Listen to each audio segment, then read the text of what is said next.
සුබ දවසක් වේවා කියලා පිළිගන්නවා හැමෝම රුවන් ටෙක් YouTube channel එකට. අලුත්ම iPhone එකක් එනකොට excitement එකක් තියෙනවානේ. එහෙනම් අද අපි unbox කරන්න හදන්නේ Apple එක release කරපු brand new iPhone 17 Pro එක. මේ අවුරුද්දේ Apple එක ගහපු වැඩි දියුණු කිරීමක් තමයි ආකර්ෂණීයයි, විශේෂයෙන්ම camera system එකත් ඒ වගේම performance side එකත්. එහෙනම් වැඩි කතා නැතුව box එකේ look එක බලමු. මේ අවුරුද්දේ Apple එකේ box design එක simple, clean, premium vibe එකක් තියෙනවා. හරි දැන් අන්බොක්ස් කරලා බලමු. හරි ඉතින් ඔයාට මුලින්ම පෙනෙන්නේ iPhone 17 Pro එක තමයි. මේ කලර් ඔප්ෂන් එක Unreal. Apple එක මේ අවුරුද්දේ ඉන්ට්‍රොඩියුස් කළේ Galaxy Titanium finish එක. ඉතාමත් ප්‍රීමියම්. ෆෝන් එක අරගත්තාම දැනෙන්නේ සැහැල්ලු ප්‍රීමියම් ෆීලින් එකක්. iPhone 17 Pro කියන්නේ ලෝකෙම සැහැල්ලු iPhone කියලා Apple ක්ලේම් කරනවා.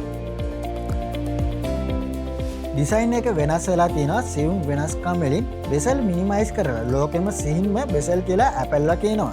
සයිඩ් වල ටයිටේනියම් ෆ්‍රේම් එක සුපර් ඩියුරබල්. බෑක් එක මැට් ග්ලාස් ෆිනිෂ් එක. ෆින්ගර්ප්‍රින්ට් ඕල්මෝස්ට් නැහැ. තවමත් ඇක්සන්ට් බටන් එක ලැබුණු ඇත.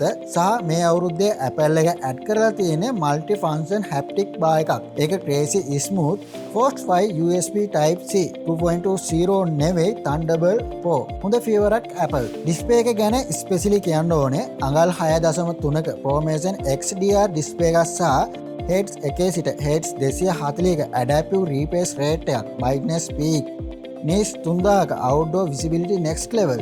Bezel lace look එක නිසා content, gaming, scrolling, animation all smooth. Camera system එක නම් game change. Triple 4 camera setup එකක්. Megapixel 48ක main sensor එකක්, megapixel 12ක ultra wide එකක්, megapixel 48ක periscope telephoto up to 12x optical zoom.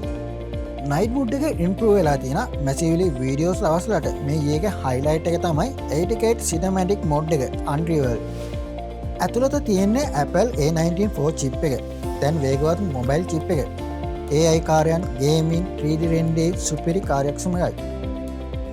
Overall iPhone 17 Pro කියන්නේ මේ අවුරුද්දේ refined powerful iPhone එක. Camera වලට කැමති අය, gaming වලට කැමති අය, content creation වලට හෝ දිගු කාලයක් පවතින ෆෝන් එකක් අවශ්‍ය ඕනෑම කෙනෙකුට හරිම තේරීම තමයි iPhone 17 Pro කියන්නේ. මේ ෆෝන් එක ගැන ඔයාගේ idea එක comment කරන්න. ඒ වගේම රුවන් ටෙක් YouTube channel එක subscribe කරන්න. ඊට එහා පැත්තෙන් තියෙන bell icon එක click කරන්න. bell icon එක click කරොත් විතරයි මෙන්න මේ වගේ වීඩියෝ දාපු ගමන් ඔයා ගාවට notification එකක් විදියට ගෙන්න ගන්න පුළුවන් ඉන්නේ. එහෙනම් මෙන්න මේ වගේ තවත් ලස්සන වීඩියෝ අපි හමු වෙමු.